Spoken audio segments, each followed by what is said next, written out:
அது வந்து கண்டிப்பா ஏற்றுக்கொள்ள முடியாது. பிரதானத்துவம் இந்த கூட்டத்தில் கூட்டப்பட்டது. ஏன் இவ்வளவு பெரிய ஒரு கன்ஃபியூஷன்? நான் ரொம்ப சிம்பிளான ஒரு பர்சன். அவருக்கு வேற எந்த விதமான ரைட்ஸும் கிடையாது.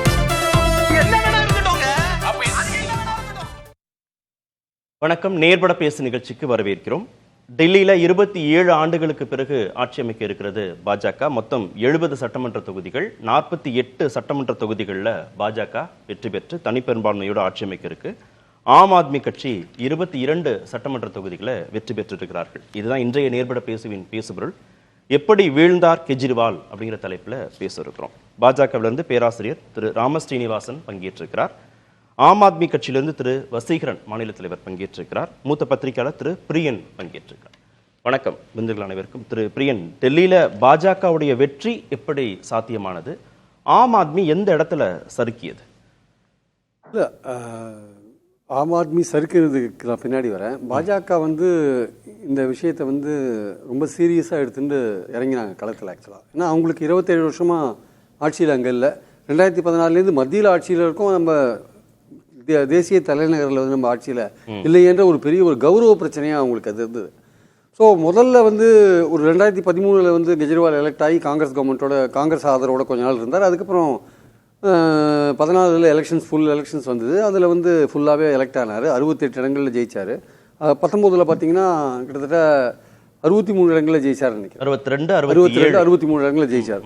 ஸோ அந்த 14-19 அவருடைய ஆட்சி எல்லாராலும் பாராட்டப்பட்ட ஒரு ஆட்சி. ஃப்ரீயாக குடிநீர் கொடுத்தது, இந்த மாதிரி விஷயங்கள், எலக்ட்ரிசிட்டி கொடுத்தது, இலவச பஸ் பயணம் போன்ற விஷயங்கள். அப்புறம் பார்த்தீங்கன்னா இந்த கிளினிக்ஸ்லாம், பிஹெச்சிஸ்லாம் அது, அப்புறம் ஸ்கூல்ஸ்லாம் நல்லா மெயின்டைன் பண்ணது. இந்த மாதிரி விஷயங்கள்லாம் அவருக்கு ஆதரவான விஷயங்கள். அவருடைய அந்த இமேஜ் இருக்குல்ல, அந்த ஊழலற்ற கரைபடியாதவர் அப்படின்ற அந்த இமேஜை காப்பாற்றி கொண்டு வர ஒரு வாய்ப்பு அவருக்கு கிடைச்சிது. 19 எலெக்ஷன்ஸில் வின் பண்ணும்போதுனா அவர் மேலே எந்த கரப்ஷன் இஷ்யூவும் பாஜக சொல்லலை. அதுக்கப்புறம் தான் அந்த விஷயங்கள்லாம் வருது. ஆக்சுவலாக எஸ்பெஷலி கடைசி 3 வருஷம் பார்த்தீங்கன்னா அது சத்யேந்தர் ஜெயின் அந்த ஜெயிலுக்கு போனதுக்கப்புறம் பார்த்தீங்கன்னா, அப்புறம் சிசோடியா போனதுக்கப்புறம் பார்த்தீங்கன்னா, இந்த மதுபான விஷயம்ன்ற விஷயம் ஒரு பெரிய ஒரு ஊழலாக சித்தரிக்கப்பட்ட ஒரு விஷயமா பார்க்குறோம். அதில் பாஜக அதில் அதுக்கப்புறம் பார்த்தீங்கன்னா எல்ஜி லெஃப்டினன்ட் கவர்னர் மூலமாக கொடுக்கப்பட்ட தொல்லைகள், எந்த விதமான ஒரு நடவடிக்கையும் எடுக்க முடியல. சுப்ரீம் கோர்ட்டு இடையில அந்த அதிகாரம் இருக்குது மாநில அரசுக்கு அப்படின்னு சொல்லும்போது கூட சட்டத்தை மாற்றினாங்களே தவிர எல்ஜியை மாற்றலை. ஆக்சுவலாக எல்ஜி தொடர்ந்து இந்த கவர்மெண்ட்டுக்கு தொந்தரவு கொடுக்குற ஒரு விஷயமா தான் இருந்தார். கடைசியாக பார்த்தீங்கன்னா உரிமை தொகை கொடுக்குற ஃபைலை கூட பெண்டிங்கில் போட்டார். ஆக்சுவலாக ஏன்னா உரிமை தொகை கொடுத்தா ஒருவேளை ஆம் ஆத்மி மறுபடியும் வின் பண்ணிடும்னு நினச்சி கூட பண்ணியிருக்கலாம். கடைசியாக பாஜகவை பொறுத்த மட்டும் அவங்க என்ன பண்ணாங்கன்னா, கெஜ்ரிவால் ஊழல் கரை படிந்தவர் அப்படின்ற எஸ்டாப்ளிஷ் பண்ணுறதுல ஆல் அவுட் எஃபர்ட் எடுத்தாங்க. அதை ப்ரூவ் பண்ணுறதுக்காக. அதாவது எப்படி எடுத்தாங்கன்னா, எப்படி 2Gயில் ப்ரூவ் ஆகாத முன்னாடியே ராஜா 1,76,000 கோடி சூட்டின்னு போயிட்டார் அப்படின்னு சொன்னாங்களோ, கிட்டத்தட்ட அதே மாதிரியே கெஜ்ரிவாலோ ஆம் ஆத்மியோ ஏகப்பட்ட பணத்தை வாங்கிட்டாங்கன்ற விஷயத்த அவர் குற்றம் சாட்டப்பட்டவர் என்ற நிலையில தான் கெஜ்ரிவால் இருக்கார், சிசோடியா இருக்கார். ஆனால் பாஜகவுடைய பிரச்சாரம் எப்படி இருந்ததுன்னா, அவங்க குற்றம் செஞ்சுட்டு ஜெயிலுக்கு போயிட்டு வந்துட்டாங்க அப்படின்ற மாதிரி பண்ணிட்டாங்க. ஆக்சுவலாக கடைசியில் 2G கேஸ் என்னாச்சுன்னு பார்த்தோம் கோர்ட்டில். இன்றைக்கும் டெல்லி கோர்ட்டில் அது இழுத்துட்டு இருக்கிறத பார்க்குறோம். நம்ம நாளைக்கு கோர்ட்டில் என்ன முடிவு வரும்னு தெரியாது. ஆனால் பாஜகவுடைய பிரச்சாரம் எந்த அளவுக்கு எஃபெக்டிவாக இருந்ததுன்னா, கெஜ்ரிவால் ஊழல் செஞ்சுட்டார், ஆம் ஆத்மி ஊழல் செஞ்சுடுத்து, சிஎம்முக்காக ஒரு பங்களா கட்டுறாங்க சார். சிஎம் பங்களாவை கெஜ்ரிவால் பங்களாவாக மாற்றிட்டாங்க. கவர்மெண்ட் ஆஃப் டெல்லி கட்டுது, யார் சிஎம்மாக இருந்தாலும் அங்கே வசிக்கணும்னு கட்டுது. அதை கெஜ்ரிவால் பங்களாவை மாற்றிட்டாங்க. ஸோ கிட்டத்தட்ட பார்த்தீங்கன்னா அந்த இடத்துல அவங்க வின் பண்ணுறாங்க. அந்த இடத்துல என்ன பண்ணுறாங்க, ஆம் ஆத்மிக்கு போகிற மிடில் கிளாஸ் ஓட்டை அவங்க தள்ளின்னு போயிட்டாங்க. யார் பாஜக தள்ளின்னு போயிட்டாங்க. அதுக்கப்புறம் சோஷியல் மீடியாவை பயன்படுத்துகிறாங்க. அது 10 சீஃப் மினிஸ்டர் ஒர்க் பண்ணுறாங்க, சோஷியல் மீடியாவை பயன்படுத்துகிறாங்க. கீழே ஆர்எஸ்எஸ் ஒர்க்கர்ஸ் சித்தாந்த ரீதியாக வேலை செய்கிறாங்க. அப்புறம் பார்த்தீங்கன்னா மோடியோட பிம்பம், அவரோட இமேஜ் இருக்குல்ல, அதுக்கு ஒரு பேர் இருக்குது. அவர் ரெட்டை இன்ஜின் கவர்மெண்ட் போன்ற விஷயங்கள் சொல்கிறதுக்காக அது கொஞ்சம் எஃபெக்ட் இருக்குது. ஆனால் அந்த ரெட்டை இன்ஜின் கவர்மெண்ட் ஒரு தவறான அணுகுமுறை என்பது என்னுடைய கருத்து.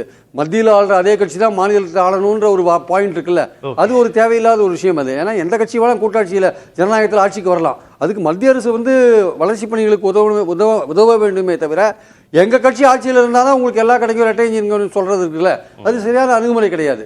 ஸோ கெஜ்ரிவாலை ஒரு ஊழல் குற்றச்சாட்டு குத்தி சுமத்தி முத்திர குத்துறது, அதே சமயம் ஆம் ஆத்மி கவர்மெண்ட் ஒழுங்காக நடக்காத அளவுக்கு பார்த்துக்கிறது. ஸோ இந்த மாதிரி விஷயங்கள்லாம் பண்ணேன். அது கிட்டத்தட்ட மக்களுக்கும் ஒரு 3 தடவை ஒரு ஆட்சியில் இருந்துட்டாரு, ஒரு சேஞ்ச் வேணும், ஒரு ஆன்டி இன்குபன்சி. ஸோ அதுவும் சேர்ந்துக்கவே இயல்பா. காங்கிரஸ் இந்த நடுவில் தனியாக போட்டி போட்டு அவங்க இந்தியா கூட்டணி ஒற்றுமையாக இல்லை. இப்போ காங்கிரஸ் தனியாக அவங்க ஒரு 7% அவங்க 7%, 4%, 7% போயிட்டாங்க. பல இடங்கள்ல வந்து ஆம் ஆத்மி தோக்கிறதுக்கு அவங்க ஒரு காரணமா இருந்திருக்காங்க. அவங்க சேராது அவங்களோட ஸ்ட்ராட்டஜி இது. ஆக்சுவலா அவங்க எதுக்கு கெஜ்ரிவால் மீண்டும் சீஃப் மினிஸ்டர் ஆகி அவங்களோட லோக்கல் இன்ட்ரெஸ்ட் அஃபெக்ட் ஆகுது இல்லையா? அதனால கெஜ்ரிவால் தான் அந்த டிசிஷன் எடுத்தார். காங்கிரஸோட சேர வேண்டான்ற டிசிஷனை அவர் தான் முதல் எடுத்தார். அப்புறம் காங்கிரஸும் பார்த்தாங்க, நீ சேரனால எங்களுக்கும் கவலை இல்லை, இதனால பாதிக்கப்பட போகிறது நீங்கள் தான் சொல்லிட்டு அவங்களும் போட்டி போட்டாங்க. அது எதிர்பார்த்தபடியே வந்து ஆம் ஆத்மிக்கு பெரிய பாதிப்பை உண்டாக்கியிருக்குன்னு பார்த்தோம். ஸோ இந்த விஷயங்கள்லாம் சேர்ந்து தான் நான் சொன்ன விஷயங்கள் தான் வந்து பாஜகவுக்கு ஹெல்ப் பண்ணியிருக்கு. மிடில் கிளாஸ் ஓட்டும் ஹையர் கிளாஸ் ஓட்டும் ஒட்டுமொத்தமாக வந்து பாஜகவுக்கு போயிருக்கு. இன்னும் என்னுடைய நம்பிக்கை என்னன்னா கீழ்த்தட்டு மக்கள் இன்னும் ஆம் ஆத்மியோட சப்போர்ட்டர்ஸாக தான் இருக்காங்கன்னு நான் நினைக்கிறேன். திரு ஸ்ரீனிவாசன், இவ்வளவு நெருக்கடி, ஆளுநர் மூலமாக நெருக்கடி, அமலாக்கத்துறை, சிபிஐ போன்ற மத்திய புலனாய்வு ஏஜென்சிகள், விசாரணை அமைப்புகள் மூலமாக நெருக்கடி, அதன் மூலமாக தான் பாஜக டெல்லியில் இந்த வெற்றியை சாத்தியப்படுத்தியதுன்ற விமர்சனத்திற்கு பதில்? இல்ல, அந்த நெருக்கடி கொடுத்ததற்கான காரணம் அவங்க மேல ஊழல் அவங்க செஞ்சிருக்காங்க தான், ஊழல் குற்றச்சாட்டு அவங்க மேல இருக்கிறது தான். இப்ப கூட நிறைய முறை பெயில் மறுக்கப்பட்டு பல தேர்தல் காரணமா காண்பிக்கப்பட்டு தான் அவங்க அரவிந்த் கெஜ்ரிவாலால பெயில் வாங்க முடிஞ்சது. அதனால நீதிமன்றம் அந்த ஊழல் குற்றச்சாட்டுல பிரைமா ஃபேஸியா இருக்குன்றதுனாலதான் அத்தனை முறை அவங்க பெயில் மறுத்தாங்க. அவங்க நீண்ட காலம் சிறையில் இருக்க வேண்டிய கட்டாயம் இருந்தது. நீங்க அரவிந்த் கெஜ்ரிவாலோட ஜெனிசிஸ் பார்க்கணும். இந்த இந்தியா அகைன்ஸ்ட் கரப்ஷன் அப்படிங்கிற அந்த ஒரு பவர்ஃபுல் கேப்ஷன் வச்சுதான் அவருடைய அரசியல் என்ட்ரியே பண்ணார். கிட்டத்தட்ட அதுக்கு வந்து அண்ணா ஹசாரே மாதிரி அகில இந்திய அளவில் புகழ்பெற்ற மிகப்பெரிய சமூக சேவர்களுடைய பெயரெல்லாம் பயன்படுத்திக்கிட்டார். எங்க பார்த்தாலும் காங்கிரஸ் ஆட்சியில 2014 முன்னால ஊழல் இருந்தது, எல்லாத்திலையும் கரப்ஷன் இருந்தது. அப்போ அதை எதிர்த்து ஒரு பெரிய மக்கள் இயக்கம் நடத்துறதுல தான் அதை பயன்படுத்தி கொண்டு அதில் கெஜ்ரிவால் தன்னை முன்னிலைப்படுத்திக் கொண்டார், முதன்மைப்படுத்திக் கொண்டார் தான் பார்க்கிறோம். பின்னால இவர்கிட்ட இருந்து ஒரு டிஸ்டன்ஸ் பண்ணிக்கிட்டார் அண்ணா ஹசாரே. அதை அரசியல் ரீதியாக பயன்படுத்தி கொண்டு வந்தார் கெஜ்ரிவால். கெஜ்ரிவாலுடைய உண்மையான முகம் இப்போ டெல்லி மக்களுக்கு தெரிஞ்சிருக்கிறது. பிரியன் சார் கரெக்டா தான் சொன்னாங்க. முதல் 5 ஆண்டு காலம் அவர் ஏதோ மேனேஜ் பண்ணார், தன்னுடைய சுயரூபம் தெரியாம அவரால் மேனேஜ் பண்ண முடிஞ்சது. 2வது 5 ஆண்டு காலத்தில் அதுவும் அவரால் முடியவில்லை என்றுதான் நாம் பார்க்க வேண்டும். சிஎம் பங்களா தான் கட்டினாங்க, தான் சொந்த பங்களா இல்ல, மக்கள் வரிப்பணத்துல தானே. யார் சிஎம்மா இருந்தா என்ன, மக்கள் வரிப்பணத்துல மிகப்பெரிய ஆடம்பர வாழ்வதற்கான பங்களா தானே அந்த பங்களா. அதை இன்னைக்கு மக்கள் பாக்குறப்ப கொதிச்சு போறாங்கல்ல. நான் சென்ற முறை டெல்லி போறப்போ ஒரு ஆட்டோ ஓட்டுநர் சொன்னாரு, கெஜ்ரிவால் பையில ஒரு சின்ன பேனா வச்சிருப்பாருங்க, அந்த பேனா ஒண்ணுதான் எளிமையின் அடையாளமா இருக்கும், ரொம்ப விலை குறைந்த சாதாரண பேனா வச்சிருப்பாரு, அதை தாண்டி எல்லாமே அவர் காஸ்ட்லி தான், அவர் ஆம் ஆத்மி எல்லாம் இல்ல படா ஆத்மி தான், அப்படி அவரு கிண்டலாக சொன்னார். ஒரு சாதாரண ஆட்டோ ஓட்டுநர்கிட்ட இருந்த அந்த உணர்வே எங்களுக்கு புரிய வைத்தது, நிச்சயம் டெல்லியில இந்த தடவை அவர் தோத்துருவார்னு சொல்லி. இன்னும் கொஞ்சம் மைக்ரோ லெவல்ல போகணும்னு வச்சுங்க, ஒரு யமுனா சென்ட்ரிக் பாலிடிக்ஸ் வந்து டெல்லி தேர்தலில் வெற்றி பெற்றிருக்குன்னு நான் நினைக்கிறேன். ஏன்னா உத்தரப்பிரதேச பார்டரை தொடர இடங்கள்லையும் எங்கிட்ட ஹரியானா பார்டர் அந்த யமுனா நதி தொடர இடங்கள்லையும் மிகப்பெரிய வெற்றி கிடைச்சிருக்கு. இந்த யமுனை ஆற்றை தூய்மையாக வைத்திருப்பதற்கு கெஜ்ரிவால் என்ன செய்தார் அப்படின்னு யோகி ஆதித்யநாத் அவர்கள் கேட்ட கேள்வி மக்கள்கிட்ட வேலை செஞ்சிருக்கு. ஏன்னா நீங்க அந்த டெல்லியில இருந்து அந்த எண்ட்ல இருக்கக்கூடிய இடம் வந்து கிழக்கு பகுதியில வந்து ஓக்லா அப்படிங்கிற ஒரு சிட்டி, அதுக்கு பக்கத்துல நொய்டா வருது. ஒரே யமுனை ஆறு நொய்டால எப்படி இருக்கு, ஓக்லால எப்படி இருக்குன்றத ஊடகங்கள்லாம் படம் பிடித்து காண்பித்தன. யோகி ஆதித்யநாத் அவர்கள் அதை பேசினார். உத்தரப்பிரதேசல எப்படி இருக்கு யமுனை, டெல்லியில எப்படி வச்சிருக்கிறார் கெஜ்ரிவால் சொல்லி. அப்போ அந்த மக்களுக்கு அது ஒரு பெரிய பிரச்சனை. ஆற்று நீர் என்பது ஒரு அன்றாட வாழ்வாதாரம். அதுல வந்து எந்த விதமான ஒரு சுத்தப்படுத்தியோ தரமான ஒரு குடிநீர் கூட வழங்க முடியல. அந்த அளவுக்கு மிசரபிளி கெஜ்ரிவால் ஃபெயில்டு. இலவசங்களை வச்சுதான் ஓட்டிக்கிட்டு இருந்தாரே தவிர ஃபெயில் ஆயினாரு. மதுபான கொள்கையில பெரிய ஸ்குரூட்டினி இடிலாம் எதுவும் வேண்டியில்லைங்க. ஒரு 10th ஸ்டாண்டர்ட் அரித்மேட்டிக்ஸ் படிக்கிற பையனை அந்த மதுபான கொள்கையில எப்படி டாக்ஸ் போட்டாரு கெஜ்ரிவால்னு பார்த்தா இதுக்கு பின்னாடி ரொம்ப பெரிய ஃப்ராடு பண்ணிருக்காருன்னு ஒரு 15 வயசு பையன் சொல்லிடுவான். எல்லாத்தையுமே அந்த உற்பத்தியாளர்களுக்கு வரி சலுகை பண்ணிட்டு அதனுடைய பெரும் பங்கு கமிஷனை அவர் எடுத்துக்கொண்டு அரசாங்க கஜானாக்கு லாபத்தை குறைத்தார் கெஜ்ரிவால் என்பதுதான் குற்றச்சாட்டு. குற்றச்சாட்டு எல்லாம் பாஜகவுடைய செய்தி தொடர்பாளர்கள் பேசுறாங்க. கடைசி கன்சியூமருக்கு அந்த மது அருந்துகிற கன்சியூமருக்கு எந்த பெனிஃபிட் இல்ல. இந்த குற்றச்சாட்டு எல்லாத்தையும் கல்லா கட்டுறதுக்கு தான் அது உதவுச்சு. அது கெஜ்ரிவால் வந்து ரொம்ப பெரிய எதிர் விளைவுகளை கொடுத்திருக்கு. இன்னைக்கு கெஜ்ரிவால் இப்படிலாம் கார்த்திகேயன் முடிச்சிருந்தேன் நான் இந்த தேர்தலில் கெஜ்ரிவால் முடிச்சிடறேன் சார். கெஜ்ரிவால் அம்பலப்பட்டு போனார்ன்றதான் பிஜேபியுடைய குற்றச்சாட்டு. இல்ல கெஜ்ரிவால் இப்படிலாம் செஞ்சுட்டாரு, ஆம் ஆத்மி தலைவர்கள் இப்படிலாம் பண்ணிட்டாங்கன்னு பாஜகவுடைய செய்தி தொடர்பாளர்கள் ஊடகங்கள்ல பேசுறீங்க, இடி பேசுது, ஆதாரங்கள் நீதிமன்றத்தில் சமர்ப்பிக்கப்பட்டு குற்றப்பத்திரிகை தாக்கல் செய்யப்பட்டு அந்த குற்றச்சாட்டுகள் நிரூபிக்கப்பட்டு மாத கணக்கில் ஆண்டு கணக்கில் அந்த தலைவர்களை சிறையில் அடைக்காம நீதிமன்ற தீர்ப்பு பெற்று கொடுத்திருந்தா இந்த குற்றச்சாட்டுகள் எல்லாமே உண்மை, எலெக்ஷனுக்கு முன்பாக கொண்டு வந்திருந்தா சரியா இருந்திருக்குமோ? அப்ப நாங்க இப்படிதான் பிரச்சாரம் பண்ணணும். பிஜேபியில இருந்து இடி கெஜ்ரிவால் மேல குற்றச்சாட்டு பண்ணிருக்காங்க. ஆனா கெஜ்ரிவால் ரொம்ப நியாயமானவருங்க, ரொம்ப நேர்மையானவருங்க. இதுவரைக்கும் நீதிமன்றம் அவர் மேல எந்த தீர்ப்பும் சொல்லாதனால நீங்க இந்த முறை அவருக்கே ஓட்டு போட்டுருங்க. இப்படி ஒரு நேர்மை மகா புருஷரை இந்திய அரசியல் பார்த்தது இல்லைங்க. பிஜேபியில இருந்து நாங்க எதுவுமே பேச மாட்டோம் அப்படின்னு சொல்லி வேணா பிரச்சாரம் பண்ணிருக்கலாம். இன்னும் அந்த அளவுக்கு இந்திய ஜனநாயகம் முதிர்ச்சி பெறல கார்த்திகேயன். அதனால அக்யூஸ்ட்னாலே அதை தேர்தலில் எதிர்கட்சிகள் பயன்படுத்திக்குவாங்க.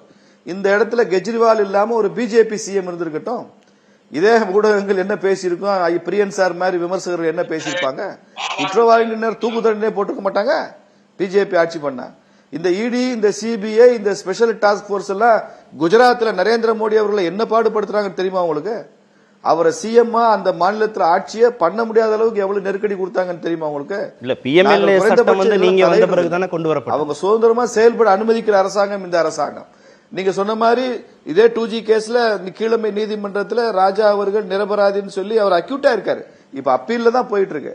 அப்ப அந்த அளவுக்கு நாங்க நீதிமன்ற நடவடிக்கையில தலையிடாதனால தானே இதெல்லாம் நடக்குது. அப்ப கெஜ்ரிவால் நீதிமன்றத்துக்கு பதில் சொல்லி ஆகணும், சட்டத்தை அவர் சந்தித்தாகணும், சட்ட போராட்டம் நடத்தி ஆகணும். அதுவரைக்கும் அவர் குற்றம் சாட்டப்பட்டவர் தான். அதை மக்கள்கிட்ட சொல்ற உரிமை எங்களுக்கு இருக்கு. மக்கள் அன்றாட வாழ்க்கையை பாக்குறாங்க, கெஜ்ரிவால் எப்படிப்பட்டவர் என்பது அவங்க பாக்குறாங்க. நம்ம யாரும் அதுக்கு டெஸ்டிமோனியல்ஸ் கொடுக்க வேண்டிய அவசியமே இல்லை.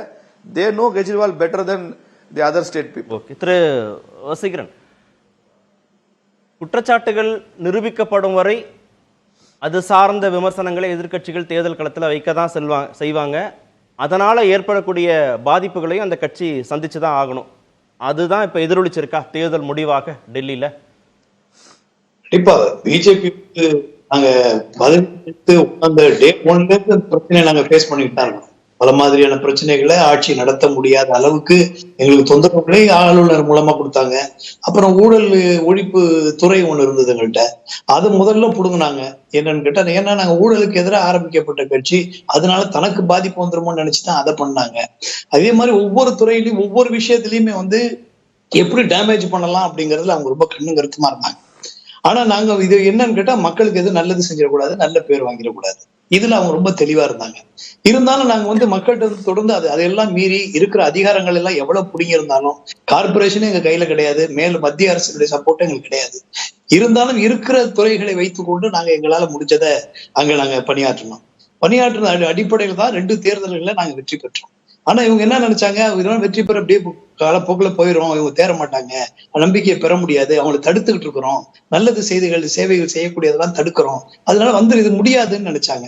இதே மீறி என்ன பண்ணாங்க, இந்த ஊழலை ஒழிக்கத்தானே நீங்க கட்சி ஆரம்பிச்சீங்க, ஊழல் ஒழிப்பு தானே சொல்றீங்க, அந்த ஊழலை வைத்தே உங்களை நாங்க காலி பண்றோம்னு சொல்லிதான் அடுத்த ஸ்ட்ராட்டஜி, அவங்களுடைய ஸ்ட்ராட்டஜி ரொம்ப அந்த தவறு செய்யக்கூடிய அத்தனைக்கும் அது தவறான ஸ்ட்ராட்டஜிகள் அவங்க ரொம்ப பக்காவா போடுவாங்க. அந்த வகையில போட்டு என்ன பண்ணாங்க, எங்களை அந்த வகையில எங்களை டேமேஜ் பண்றதுக்கான முயற்சிகளை, பொய் கைது, பொய் வழக்கு, பொய் கைது எல்லாமே தொடர்ந்து பண்ண கேட்டா கோர்ட் தான் கொடுத்துச்சும்பாங்க. எதை செஞ்சாலும் கோர்ட்ல பாத்துங்க. காங்கிரஸும் இந்த குற்றச்சாட்டுகள்லாம் எழுப்பி இருக்கு. காங்கிரஸும் மதுபான கொள்கை தொடர்பான ஊழல் விவகாரங்களை சிபிஐக்கு மாத்தணும்னு அவங்க ஆர்ப்பாட்டம் போராட்டம் பண்ணாங்க. முதலமைச்சர் வீடு தொடர்பான கட்டுமானங்கள் தொடர்பா விசாரிக்கணும்னு அவங்களும் எதிர்த்தாங்க. ரொம்ப அழகா எல்லா கருத்துக்களும் ரொம்ப தெளிவா எடுத்து வச்சாரு பிரியன் சார்.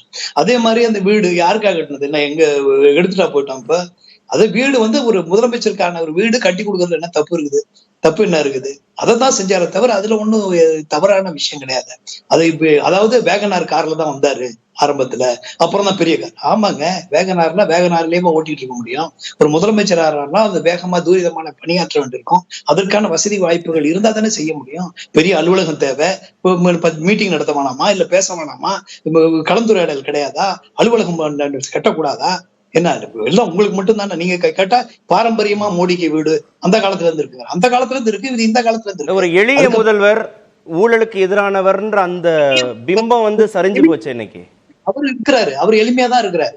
செயல்பாடுகளை அரசுக்கு செய்ய வேண்டிய செயல்பாடுகளை நம்ம எளிமையா பண்ண முடியுமா? சரியா தானே செய்யணும். எது தேவையோ அதை செஞ்சுதானே ஆகணும். அந்த வகையில தான் நடத்தினதை தவிர இதை ஒரு பிரச்சாரமா அவங்க பயன்படுத்திக்கிறாங்க எல்லாமே. எப்படி ஊழல் அதாவது நிரூபிக்கப்பட்டாதான் தண்டிக்கப்பட்ட குற்றவாளி தான் ஜெயலலிதா மாதிரியோ சசிகலா மாதிரியோ தண்டிக்கப்பட்டாதான் அவர்கள் குற்றவாளி.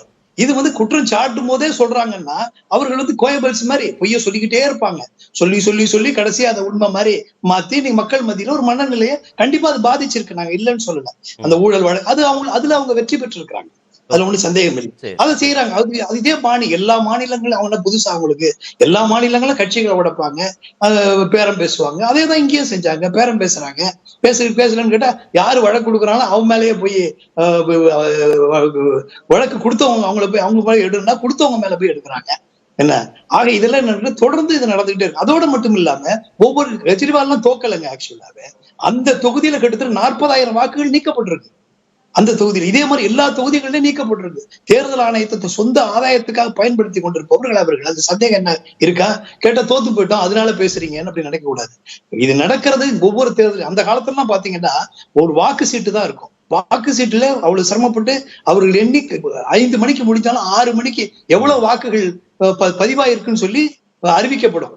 ஆனா இன்னைக்கு டெக்னாலஜி உயர்ந்து போச்சு, பட்டன் அமுக்கினா போதும் அப்படின்னு பேசுற நீங்க உங்களால ஏன் அதை பண்ண முடியல? அந்த 17C கொண்டு முடியல உங்களால உடனே அறிவிக்கிற மாதிரி. போன தேர்தலில் முதல் நாள் தேர்தல் நடந்துச்சு, மறுநாள் தானே நீங்க அறிவிக்கிறீங்க. ஆக தேர்தல் ஆணையம்ங்கிறது மக்களுக்கு சந்தேகங்கள் இருந்தா அது நிவர்த்தி பண்ணணும். அரசியல் கட்சிகளுக்கும் அரசியல்வாதி தவறு இருந்தா நிறைவேற்றி பண்ணணும். ஆனால் இங்க நம்பிக்கைக்குரியதாக இல்லை. அதனால இந்த மாதிரி பல பிரச்சனைகள். அதாவது இலவசம் நாங்க இலவசம் ஓட்டு போட்ட MP MLA சலுகைகள் அனுபவிக்கிறான். ஓட்டு போட்ட மக்களுக்கு கொடுக்க கூடாதா? அதை நினைச்சுதான் மக்களுக்கு தேவையானவைகளை நாங்க கொடுத்து எல்லாரும் பார்த்தாங்க. கல்வித்துறையில இருந்து எல்லாத்துலயும் நாங்க கொடுத்தோம். தனியார் பள்ளிகளை விட சிறப்பான பள்ளிகள் எல்லாம் உருவாக்கணும். இது யாரும் BJP காரங்க மறுக்க முடியாது. அது என்னோட பல தடவை டிபேட் பண்ணவங்க எவ்வளவு பேர் அதெல்லாம் ஒத்துக்கிட்டு இருக்கிறாங்க. ஆக இதெல்லாம் எதுக்குன்னா இவ்வளவு நல்லது செஞ்சு ஏன் இப்போ அது இலவசமே வானான்ல போன தேர்தல்ல சொன்னீங்க? இலவசமே கூடாது, கோர்ட் வரைக்கும் சுப்ரீம் கோர்ட் வரைக்கும் போனீங்கல்ல. இப்போ எல்லாத்தையும் பண்ணி பார்த்தாங்க. முதல்ல ஆளுநர்களை வைத்து தொந்தரவு பண்ணி பார்த்தாங்க. அடுத்தது ஊழல் வழக்குகளை போட்டு எங்களை நசுக்கி அதுல இமேஜை டேமேஜ் பண்ணணும்னு முயற்சி பண்ணாங்க. எதுவுமே நீங்க மக்கள்கிட்ட எடுபடல அப்படிங்கறத முடிவு பண்றதுக்கு அப்புறம் தான் கெஜ்ரிவால் வழியில போனாதான் இந்த மக்களை பிடிக்க முடியும்ங்கிறத முடிவு எடுத்துதான் 2100 ரூபாய் கொடுத்தா நான் 2500 ரூபாய் தரேன். அப்ப சலுகைகள்ல எது வானான்னு சொன்னீங்களோ அவங்க சௌரியத்துக்கு எல்லா மாநிலத்திலையும் உடைப்பாங்க எல்லா கட்சியும். இடைவேளைக்கான நேரம் பேசுவோம். திரு பிரியன், ஆம் ஆத்மியுடைய அரசியல் எதிர்காலம் என்ன? காங்கிரசுடைய வாக்கு சதவீதம் உயர்ந்திருக்கு, அதையும் உள்ளடக்கிய டெல்லி அரசியல் களம் இனிமே எப்படி இருக்கும்? இனிமே உங்களுக்கு பாத்தீங்கன்னா இதுக்கு முன்னாடி அந்த ஒரு கொஞ்சம் பின்னாடி பார்த்தோம்னா உங்களுக்கு பாராளுமன்ற எலெக்ஷன்ல கூட்டணி இந்தியா கூட்டணி ஒன்னா இருந்தா கூட பஞ்சாப்ல அந்த சீட் அரேஞ்ச்மெண்ட் கிடையாது அவங்களுக்குள்ள. அது ஒரு காங்கிரஸுக்கு ஒரு வருத்தம் தர ஒரு விஷயம். அதனால தான் ஹரியானா ஸ்டேட் எலெக்ஷன் வரும்போது ஆம் ஆத்மிக்கு அவங்க ஒன்றும் கன்சிடர் பண்ணவே இல்லை. ஸோ இந்த மாதிரி அவங்களுக்குள்ளேயே ஒரு முரண்பாடு இருக்குது. ஆம் ஆத்மி என்ற கட்சியே காங்கிரஸோட ஊழல் எடுத்து தான் ஆரம்பித்தாங்க ஆக்சுவலாக. ஸோ அது ரெண்டுமே ஒன்று சேரது டெல்லி பார்லிமெண்ட் எலெக்ஷன்ஸில் கூட 7 தொகுதியில் வெற்றி பெற முடியல. பாஜக தான் ஸ்வீப் பண்ணாங்க ஆக்சுவலாக. ஸோ அந்த கூட்டணின்றது சரியாக ஒர்க் அவுட் ஆக மாட்டேங்குது. இந்த லோக்கல் லீடர்ஸும் அப்ஜெக்ட் பண்ணுறாங்க. காங்கிரஸ் லீடர்ஸும் நம்மளுடைய செல்வாக்கு போயிட்டுருக்கு இந்த கட்சியோட சேர்ந்தா. கெஜ்ரிவாலை முதல்வராக்கிறதுக்கு எதுக்கு காங்கிரஸ் உழைக்கணுன்ற ஒரு கேள்வி அவங்க கேட்குறாங்க. நம்ம கட்சியை நம்ம வளர்க்கணுமேன்ட்டு. அப்போ காங்கிரஸ் என்ன நினைக்குதுன்னா காங்கிரஸ் வர்சஸ் பிஜேபின்னு சுச்சுவேஷன் மாற்றணும் அப்படின்னு அவங்க நினைக்கிறாங்க. இந்த சரிவு கெஜ்ரிவாலோட இந்த சரிவுன்றது மேலும் பல சரிவுகளை அது கட்சி கொடுக்கும். அந்த கட்சி இன்னும் கொஞ்சம் ஆட்கள்லாம் விலகி போகிறதுக்கான வாய்ப்புகள் இருக்குது. ஸோ அப்படி வரும்போது காங்கிரஸ் வர்சஸ் பிஜேபின்ற ஒரு களத்தை நம்ம உருவாக்கலான்றது காங்கிரஸுடைய எண்ணமாக இருக்குது. கெஜ்ரிவால் பண்ண ஒரே விஷயம் தவறுன்னு கூட சொல்ல மாட்டேன், கொஞ்சம் அதிகப்படியான ஒரு முயற்சியை பண்ணிட்டார். பஞ்சாபுக்கு போனார், அங்கேருந்து கோவாவுக்கு போனார், குஜராத்துக்கு போனார், அப்படி போனார். அது டெல்லியில் கான்சன்ட்ரேட் பண்ணியிருக்கலாம். பஞ்சாபில் கொஞ்சம் அட்ஜஸ்ட் பண்ணி காங்கிரஸோட சீட்டு வாங்கியிருக்கலாம், சீட் கொடுத்துருக்கலாம். ஹரியானாவில் கொஞ்சம் ஒத்துழைச்சிருக்கலாம். இந்தியா கூட்டணி ஆஸ் டெல்லியில் போட்டி போடல, தனியாக போட்டி போட்டாங்க. ஆனால் நம்ம ஊரில் இருக்கிற எடப்பாடி என்ன சொல்கிறாருன்னா இந்தியா கூட்டணிக்கு சம்மட்டி அடி கொடுத்துட்டாங்க டெல்லி மக்கள்னு சந்தோஷப்படுறார். பாஜக வெற்றியை எடப்பாடி கொண்டாடுறாருங்க. ஆக்சுவலாக உண்மையிலேயே பார்த்தீங்கன்னா இந்தியா கூட்டணி அங்கே போட்டி போடலன்றதான் அடிப்படையான விஷயம். இந்தியா கூட்டணி அங்கே பிரிஞ்சு கிடக்கு, இப்பவும் பிரிஞ்சு தான் கிடக்கு. காங்கிரஸ் என்ன அவங்க ரீதிங்கிங் என்னவா இருக்குன்னா நார்த் இந்தியாவை பொறுத்த மட்டும் பிஜேபியை தனியாகவே எதிர்கொள்ளலாமான்ற எண்ணத்தில் கூட அவங்க இருக்காங்க. ஓகே திரு ஸ்ரீனிவாசன், ஒரு சாஃப்ட் இந்துத்துவா, ஒரு மென்மையான இந்துத்துவாவை ஆம் ஆத்மி பின்பற்றுது, அது நம்மளுடைய அரசியலுக்கு எதிரானதாக இருக்கும். அதனால குஜராத், பஞ்சாப், கோவான்னு அடுத்தடுத்த இடங்களுக்கும் அவங்க நகர்றாங்க. கெஜ்ரிவாலை ஆம் ஆத்மியை பலவீனப்படுத்துவதுங்கிறது தான் பாஜகவுக்கு நல்லதுன்ற அடிப்படையில் பாஜகவுடைய எதிர்கால செயல்பாடுகள் இருக்கும்னு சொல்றாங்க. காலையில விமர்சனங்கள்லாம் எழுந்தது விவாதங்கள்ல. அப்படி ஒரு இடத்தை நோக்கி நகருதா பாஜக? இல்லைங்க, அப்படிலாம் சாஃப்ட் இந்துத்துவாலாம் இல்லை. எங்களுக்கு எதிராக அரசியல் செய்யும் போது நாங்கள் ஆட்சிக்கு வர விரும்புகிற அல்லது வர வாய்ப்பு இருக்கிற மாநிலங்கள்ல ஆம் ஆத்மி ஆட்சிக்கு வரும்போது அந்த கட்சியை அந்த ஆட்சிக்கு வர விடாமல் தடுக்கிறதா எங்க வேலையா இருக்கும். நாங்க ஒன்னும் அதுக்கு ஃபெசிலிட்டேட் பண்ண வேண்டிய அவசியம் எங்களுக்கு இல்ல. ரெண்டாவது, சாஃப்ட் ஹிந்துத்துவான்னு ஒண்ணு இல்லவே இல்லை. ஒரே ஹிந்துத்துவா தான் இருக்கு. சாஃப்ட் ஹிந்துத்துவான்றது ஃபேக் ஹிந்துத்துவா அல்லது டூப்ளிகேட் ஹிந்துத்துவா. அப்படி அது ஏமாத்து வேலை. அது இந்துத்துவா ஒன்னதான் தான் இருக்க முடியும். அது பாரதிய ஜனதா கட்சியில மாத்திரம் தான் இருக்க முடியுமே தவிர கெஜ்ரிவால் அனுமான் சாலிசா பாடினார் கெஜ்ரிவால் இப்படி எல்லாம் ஏமாத்த முடியாது, மக்களை ஏமாத்த முடியாது. இப்படி நிறைய பேர் ஏமாத்தி முயற்சி பண்ணி தோத்துருக்காங்க. ஒரே ஹிந்துத்துவா தான், அது பிஜேபி இஸ் பிராக்டிசிங். அதனால ஹிந்துத்துவாக்கு காம்படிட்டர்ஸ் கிடையாது. எங்களுக்கு வேற கிளைகள் இந்தியாவில் எங்கேயுமே கிடையாது. அதுக்கு பிஜேபி தான் இப்போ அதை தூக்கி பிடிக்கிற ஒரே கட்சியாக இருக்கிறது. மத்தவங்க ஏமாத்துறதுக்காக சில இடங்கள்ல பண்றாங்க. பஞ்சாப்லயுமே இதனுடைய எதிரொலி இருக்கத்தான் செய்யும், தாக்கம் இருக்கத்தான் செய்யும். ஏன்னா டெல்லிக்கு அப்புறமா ஆம் ஆத்மி ஆட்சிக்கு வந்த மாநிலம் பஞ்சாப். விரைவில் அங்கேயுமே இதனுடைய தாக்கங்கள், அந்த ஆட்சிக்கு எதிரான மக்கள் கிளர்ச்சிகள், போராட்டங்கள், அதிருப்திகள் அதுவும் அங்க வரத்தான் செய்யும். அடுத்து நாம தேர்தலை எதிர்நோக்கி இருக்கிற மாநிலம் பீகார். பீகார்ல ஆம் ஆத்மிக்கு நிச்சயமா வாய்ப்பு இல்ல. அன்பான எச்சரிக்கையா? எச்சரிக்கையா இருக்கு சொல்றேன், அவ்வளவுதான். நான் எச்சரிக்கைலாம் விடல. ஆம் ஆத்மி எச்சரிக்கையா இருக்க வேண்டும். ஜாக்கிரதையா நீங்க அரசியல் பண்ணுங்கன்னு நம்ம தோழர் வசீகரன் இங்க இருக்கிறார் இல்லையா, அவருக்கு கூட நான் கொஞ்சம் புரிஞ்சிருக்கும் வசீகரன் சாருக்கு புரிஞ்சிருக்கும். கூட சொல்றதா வச்சுங்க. பேராசிரியர் டெல்லியில ஆளுங்கட்சியா இருந்ததனுடைய தாக்கம் தான் பஞ்சாப்ல. அப்ப டெல்லியில தோற்றதனுடைய தாக்கமும் பஞ்சாப்ல இருக்கத்தானே செய்யும். அதனால சொல்றேன் நான். அப்படியே நேரடியாக பொலிட்டிக்கல் சாப்டர் இஸ் க்ளோஸ்ட், முடிஞ்சு போச்சு. வசீகரன் சார் என்ன சொல்றாரு பேராசிரியர்னு உங்களுக்கு புரிஞ்சிருக்கும்னு நினைக்கிறேன். Completely closed. ஓகே, அதுக்கும் பதில் சொல்லுங்க. இன்னொரு ஒரு விஷயத்தையும் ஆட் பண்ணிடுற, அதுவும் சேர்த்து சொல்லுங்க. பட்டியலின வாக்குகள் இந்த முறை போயிருக்கு, ஆம் ஆத்மியில இருந்து பாஜகவுக்கு போயிருக்கு. மத்திய தர வாக்குகள் பாஜகவுக்கு போயிருக்கு. இது வரைக்கும் உங்ககிட்ட இருந்தவங்க. அவங்க மைனாரிட்டி ஓட்டு காங்கிரஸுக்கு போயிருக்கு. உங்ககிட்ட இருந்து அவங்க வாக்கு சதவீதம் கூடியிருக்கு. அப்போ பாஜகவும் இந்த தரப்பிட்ட இருந்து இவ்வளவு நாள் விலகி இருந்தது. ஆனா அவங்களே இப்போ நெருங்கி போக தொடங்கியிருக்காங்க. உங்ககிட்ட இருந்து காங்கிரஸுக்கு கொஞ்சம், பாஜகவுக்கு கொஞ்சம் போறாங்க. அது பலவீனப்படுத்துமா ஆம் ஆத்மி கட்டமைப்பை? சுருக்கமா இல்ல, டெல்லியில ஆம் ஆத்மி கட்டப்பை எந்த விதத்திலும் குறையல. இல்லைன்னா நாங்க சதவீதக்கு ஒரு 40க்கு மேற்பட்ட சதவீத வாக்குகள் இன்னும் இருக்கு. என்ன அதனால அந்த இந்த காரணங்கள்லாம் 1000 காரணங்கள் சொல்லலாம். டெல்லியை பொறுத்தளவுக்கு அங்க மக்கள் நலன் தான், வெல்ஃபேர் தான் மெயின். அங்க ஜாதிகள் இதெல்லாம் இருந்தாலும் கூட அதெல்லாம் 2ஆம் பட்சம். ஆனா அதெல்லாம் ஒரு ஸ்ட்ராட்டஜி வச்சுதான் பிஜேபி காய்களை நவத்துனாங்க அங்க. அதுல ஒண்ணும் சந்தேகம் இல்லை. இருந்தாலும் ஆம் ஆத்மி அந்த ஸ்ட்ராட்டஜியில பண்ணல. எங்களுக்கு சாஃப்ட் இந்துத்துவா, ஹார்ட் இந்துத்துவா எல்லாம் கிடையாது. எல்லா இந்துத்துவம் அவரு ஒரு இந்துவா இருக்கிறாரு, அவர் வழங்குறாரு, போறாரு, வராரு, அவ்வளவுதான் நம்ம எடுத்துக்க கொள்ள முடியுமே தவிர அந்த மாதிரி ஒரு பாதை இதெல்லாம் எங்கள்கிட்ட கிடையாது. இது எல்லா தேர்தல் மக்கள் 10 வருஷமா இருக்கிறோம். ஒரு ஆன்டி இன்கம்பன்சி இருக்கத்தான் செய்யும். விநாயகர் படம் போடணும்னு சொன்னாரா இல்லையா கெஜ்ரிவால் சார்? வசீகரன் சாருக்கு பதில் சொல்லுங்க. கரன்சி நோட்ல லட்சுமி விநாயகர் படம் போடணும்னு நீங்க ஆம் ஆத்மியில கோரிக்கை வச்சீங்களா இல்லையா? இதுக்கு பேர் என்ன? லட்சுமி படம். இது அவருடைய பெர்சனல் ஹிந்து ஃபெய்த்தா? இந்தியன் ரூபாய் நோட்ல படம் போடுறது பெர்சனல் ஃபெய்த். அதான் லட்சுமி படம் போடணும்னு சொன்னாரு. இல்ல, அது அந்த குஜராத்தினுடைய தேர்தல் லட்சுமி வச்சுங்க, லட்சுமினே வச்சுங்க. சாரி, லட்சுமி தேர்தல் நேரத்தில் என்ன இந்துத்துவானுடைய அதுதான் சொன்னீங்க இல்லையா, சாப்பிட்டு இந்துத்துவா, ஆடு இந்துத்துவா, அதெல்லாம் எதுவுமே கிடையாது. அந்த நேரத்துல தேர்தல் நேரத்துல அது ஒரு, ஏன்னா அவங்க விட்டுருந்தா அவங்க சர்வார்கர் படத்தை கூட வச்சிருப்பாங்க. ஏன்னா அதெல்லாம் அதெல்லாம் இவர் ஒரு IRS ஆபீசர், எவ்வளவு ரிசர்வ் பேங்க்ல இருந்து எவ்வளவு தொடர்புல உள்ளவரு. கண்டிப்பாக இதெல்லாம் தடுக்கப்பட வேண்டும். அடுத்தது பஞ்சாபையாவது காப்பாத்தீங்கன்னு பேராசிரியர் சொல்றாரு. அதையும் எச்சரிக்கையோடு அணுகுங்க, பார்ப்போம். நன்றி. நிகழ்ச்சியில் பங்கேற்ற அனைத்து அரசியல் இது, தேர்தல் இது, யாரை காப்பாத்திக்கணும். முதல்ல மோடி அவங்களே காப்பாத்திக்கணும்ல. எல்லாரும் நிரந்தர ஆட்சி என்ன ஆணி அடிச்சா வச்சிருக்குது. எல்லாருக்குமே வெற்றி தோல்வி, அரசியல்ங்கிறது வெற்றி தோல்வி ரெண்டு சேர்ந்ததுதான் அரசியல். அதனால பேராசிரியர் காரணம் இல்லாம சொல்ல மாட்டாரு. பாப்போம் என்ன வரக்கூடிய நாட்கள் என்ன நடக்குதுன்னு பார்த்துட்டு அவர்கிட்ட விளக்கம் கேட்டு தெரிஞ்சுப்போம். நன்றி. நிகழ்ச்சியில் பங்கேற்ற அனைத்து விருந்துகளுக்கும் நேர்பட பேச நிறைவு பெறுகிறது. அவருக்கு வேற எந்த விதமான ரைட்ஸும் கிடையாது.